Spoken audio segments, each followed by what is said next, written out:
की करते हैं। हिमाचल प्रदेश विधानसभा के मानसून सत्र के अंतिम दिन जबरदस्त गहमागहमी देखने को मिली है। सत्ता पक्ष और विपक्ष दोनों एक दूसरे पर जमकर बरसे। विपक्ष सदन के बाहर तो सत्ता पक्ष सदन के अंदर गरजा। सत्ता पक्ष की ओर से सीएम ने मोर्चा संभाला और विपक्ष की ओर से नेता प्रतिपक्ष मुकेश अग्निहोत्री ने भी पलटवार में कोई कसर नहीं छोड़ी। सीएम ने नेता प्रतिपक्ष को यहां तक कि वो अपने सदस्यों को बोलने तक नहीं देते। उनकी कुर्सी में स्प्रिंग लगा हुआ है और जिस तरह से बंजी जंपिंग में डॉल उछलती है उसी तरह से प्रतिपक्ष उछलते रहते हैं। राजनीति के लिए और खबरों के लिए विपक्ष ये सब करता है। इतना ही नहीं, सीएम ने ये भी कहा कि विपक्ष खबर का भूखा है और इसी खबर की भूख के चलते उनका मानसिक दिवाला निकलता गया है। मुकेश अग्निहोत्री ने पलटवार करते हुए कहा कि जयराम ठाकुर एक्सीडेंटल सीएम हैं और नेता प्रतिपक्ष को बोले बिना उनकी दिनचर्या पूरी नहीं होती है। इसके साथ ही उन्होंने ये भी कहा कि सरकार का दिवालिया निकल गया है और हिमाचल प्रदेश को इस सरकार ने आर्थिक तौर पर दिवाला बना दिया है। देखिए, हम तालमेल के लिए हम कोई बाध्य नहीं है, बड़े स्पष्ट होने की आवश्यकता। जो बेस्ट पॉसिबल कोऑपरेशन हमारी ओर से जो करने की जरूरत है वो की है।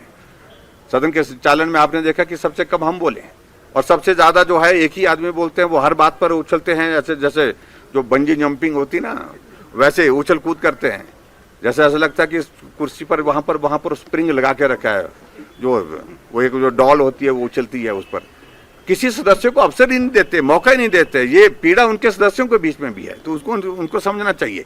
विपक्ष का नेता, उनके साथ विपक्ष का नेता का शब्द लगा हुआ है और विपक्ष के नेता के नाते उनको तब बोलना चाहिए जब बाकी सदस्यों को अपॉर्चुनिटी मिल जाती है। उसके बाद अंत में उनको कंक्लूड करना है कि अगर बात नहीं बन पाई तो अपनी बात कहनी चाहिए। लेकिन अपनी ही बात से शुरू करना चाहते हैं, अपनी ही बात से खत्म करना चाहते हैं, तो ये तरीका जो है वो ना विपक्ष में उनके सदस्यों को स्वीकार है और यहाँ हमारी तरफ भी हमको। वहाँ पे एक अध्यक्ष लगातार ये कह रहे हैं कि मैं एक विचारधारा से संबंध रखता हूँ, मुझे बहुत फ़ख्र है कि मैं उस विचारधारा का व्यक्ति हूँ। आप अपनी विचारधारा अपने पास रखें। जब आप इस कुर्सी पे सुशोभित हैं तब आपको जो है न्यूट्रलिटी मेंटेन करनी पड़ेगी, आपको न्यायपूर्ण व्यवस्थाएं देनी पड़ेंगी।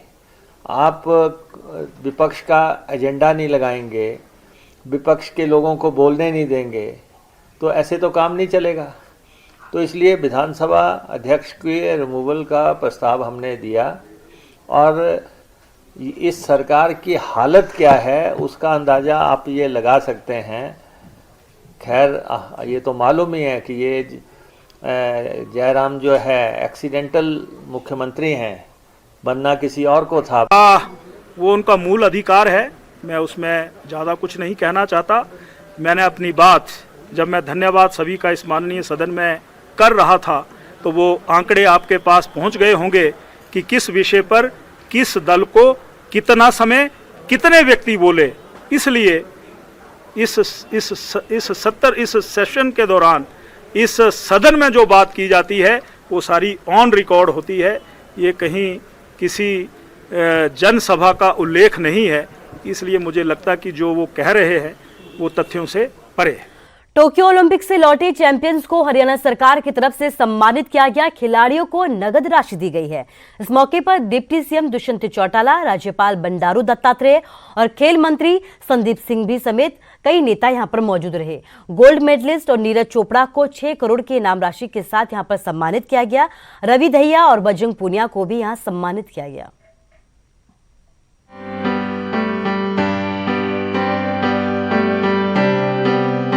हरियाणा सरकार ने टोक्यो ओलंपिक में मेडल जीतकर देश का नाम रोशन करने वाले खिलाड़ियों को सम्मानित किया। पदक विजेता खिलाड़ियों में गोल्ड मेडल के लिए नीरज चोपड़ा को 6 करोड़, सिल्वर मेडल जीतने वाले पहलवान रवि दहिया को 4 करोड़ और ब्रॉन्ज मेडल जीतने वाले पहलवान बजरंग पूनिया को 2.5 करोड़ की नगद राशि मिली। साथ ही पुरुष हॉकी के 2 खिलाड़ियों सुरेंद्र कुमार और सुमित को भी 2.5 करोड़ की राशि मिली। पहलवान बजरंग पूनिया और रवि दहिया ने हरियाणा सरकार की खेल नीति की जमकर सराहना की। स्पोर्ट्स में मतलब इतना काम कर रहे हैं जो हमारी सरकार है, हरियाणा सरकार, इन्होंने इतना काम कराया है और इतने मतलब लगातार सारे खेलों के प्रति इतनी रुचि दिखा रहे हैं और हमारे जो मंत्री जी हैं वो मतलब इतना खेलों के प्रति इतना हो रहा है। जो हमारे खेल मंत्री जी संदीप जी हैं उन्होंने खुद मतलब हमसे पहले ही मिलने आए थे गेम्स में, टूर्नामेंट इसमें टोक्यो में जाने से पहले। तो मैं इनको बहुत बहुत धन्यवाद देना चाहता हूँ और सबको मैं दिल से धन्यवाद देना चाहता हूँ। देखिए काफ़ी सुविधाएं और गवर्नमेंट लग भी रही है उन चीज़ों पे। अभी नर्सरियाँ बनवा रही है, 1000 नर्सरियाँ हैं, रिहैब सेंटर बनवा रहे हैं, गांव-गांव में स्टेडियम बनवा रहे हैं। तो वो हरियाणा सरकार की अच्छी चीज़ें हैं, उससे हमारे आने वाला भविष्य और सुनहरा होगा। पंचकुला के इंद्रधनुष ऑडिटोरियम में खिलाड़ियों पर जमकर धन वर्षा हुई। भारतीय महिला हॉकी टीम के हरियाणा की 9 खिलाड़ियों को 50-50 लाख रुपए की राशि दी गई। डिप्टी सीएम दुष्यंत चौटाला ने पहलवान दीपक पुनिया और महिला बॉक्सर पूजा बोहरा को भी 50-50 लाख रुपए की राशि देने की घोषणा की। डिप्टी सीएम ने प्रदेश में 5 स्पोर्ट्स एक्सीलेंस सेंटर बनाने की घोषणा की, तो वहीं खेल मंत्री संदीप सिंह ने खिलाड़ियों को चोट से उबरने के लिए हरियाणा में 4 रिहेबिलिटेशन सेंटर बनाने की बात कही। तमाम विजेताओं को सरकारी नौकरी का ऑफर लेटर, उनके जो अनाउंस्ड मनी थे, फर्स्ट प्लेस को 6 करोड़, सेकंड प्लेस को 4 करोड़, थर्ड को 2.5 करोड़ और जो ब्रॉन्ज की रेस में आए उन तमाम साथियों को 50-50 लाख रुपए और जो ओलंपिक पार्टिसिपेट कर आए उनको 15 लाख रुपए से तमाम 32 खिलाड़ियों को हमने सम्मानित करने का काम किया है।